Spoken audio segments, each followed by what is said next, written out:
are at a little bit of support per the chart. So you can see we bounced off these pivots right here. All right. And that's going to be a short-term little bounce. And then eventually we're heading back to basically just below 1,000, the double bottom. And then if I'm right that Bitcoin is headed to 12 to 13,000 and maybe even below, then I got to think that Ethereum could easily be headed down to, 700, 600 area. And that's going to coincide with the 3,700 S&P?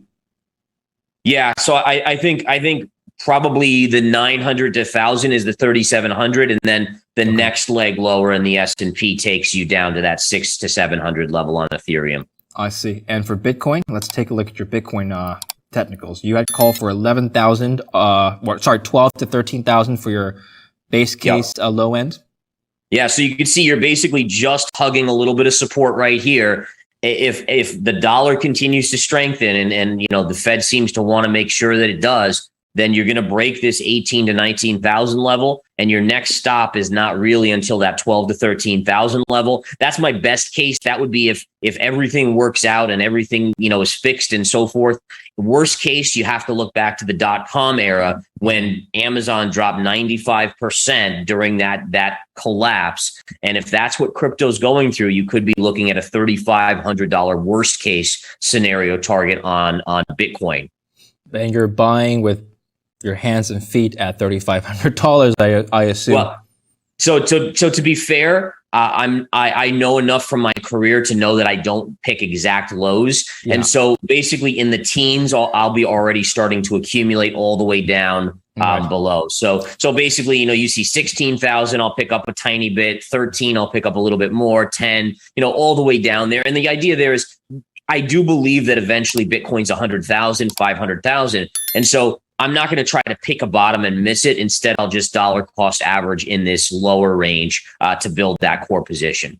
Okay. I don't think I've asked you this yet, but if I have, let's revisit this question again. Did you buy with both hands and feet when it went to $20,000? You went on air a couple of times saying if it goes to $20,000 last year, you would buy with both hands and feet. Did you actually accumulate? Yeah, I did buy back down there. Absolutely. Yep. Absolutely. So again, I don't know if it would be called with both hands and feet at that point, but I certainly did pick some up.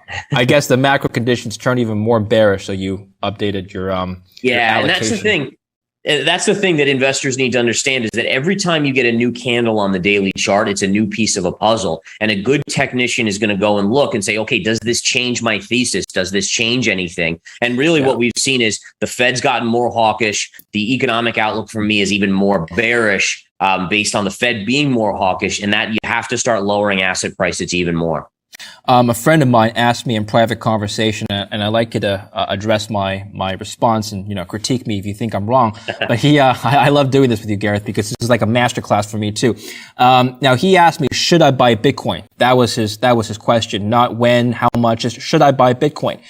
And I said to him, long term, I think maybe it has upside, but right now, wait until the Federal Reserve stops raising rates and then get in. Could you critique what I said?